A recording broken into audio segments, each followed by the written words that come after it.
అంతయు పరిపూర్ణం వేగనుమది అరయగలగలరు ఎంతయు నీవితరాంతరంబులకు భ్రాంతులు జరగవలరు.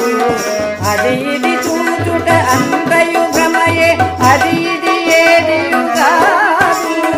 హరియుల వాజ్ఞాన సగోచరమై అలరు దాని ప్రతిభేదు. ఘనముద్రాసన యోగత పంపుల్ కష్టించిన గణరాదు. నొరరగమది గుదించి ఇంద్రియం కుడిపినది కగబోడు. వేదక పూరక కుంభకర్ణమూరీతులుగాదతి అన్న. వేదక పూరక కుంభకమూలను రీతులగాదతి అన్న.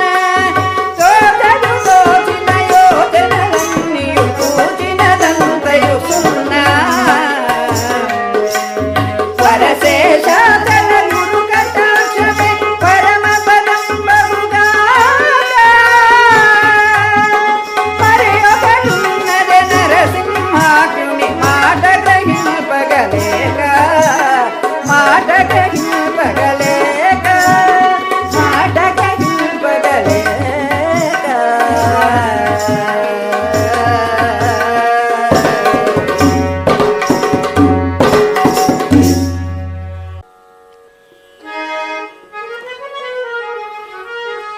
ఆవరణముల పొందినదే వివరింపగ మాయదిలియమయందు.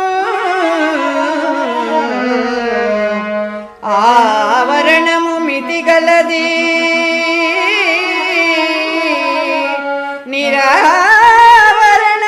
నిరావరణమనంతమదియే. అచలము మనస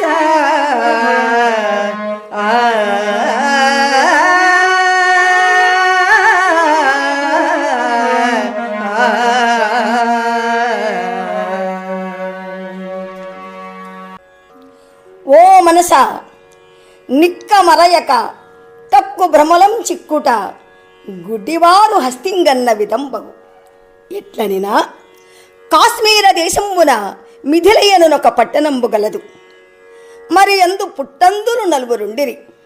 వారు నలుగురొక నాడు ఒక చోటం కూర్చుండి మాట్లాడుచు, ప్రసంగవశంబున మనము ఏనుగును చూడగందుమా అని ఒకనితో ఒకరు చెప్పుకొనుచుండా, అందుండిన యొక్క పుణ్యపురుషుండది విని వారి యందు మిగుల దయాళుండై సత్వరంబునం పోయి అన్నగరమున వెతికి ఒక మత్తేబంబు తెచ్చుకొని వచ్చి వారి ఎదుట నిలిపి, యో యంధులారా, ఇదిగో వారణంబు చూడురు అని పలికినా అంత హర్షంబున లేచి వారిలోనొకడు కరితుండంబును, వేరొకడు కాలును, ఒకండు తోకను, మరి ఒకడు కర్ణంబును తమ తమ కరంబులం పట్టుకుని తడివి చూచి తమలో తాము దంతించోడగంటిమని సంతసించుచు మగుడు యథాప్రకారము కూర్చుండిన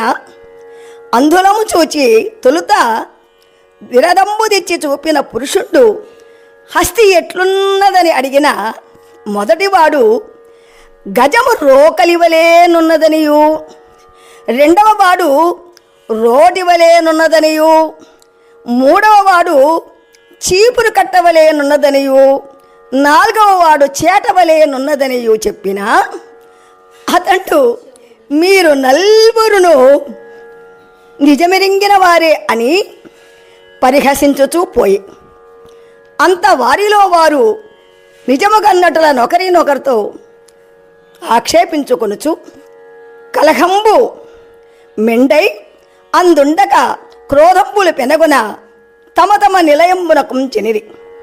అట్లు ప్రజలు నిజముకు అచల బ్రహ్మమును ఎరుంగక భ్రాంతులై పట్టుదలతో వాదించుచు పలు తెరంగులం చెప్పుకొనుచుందరు.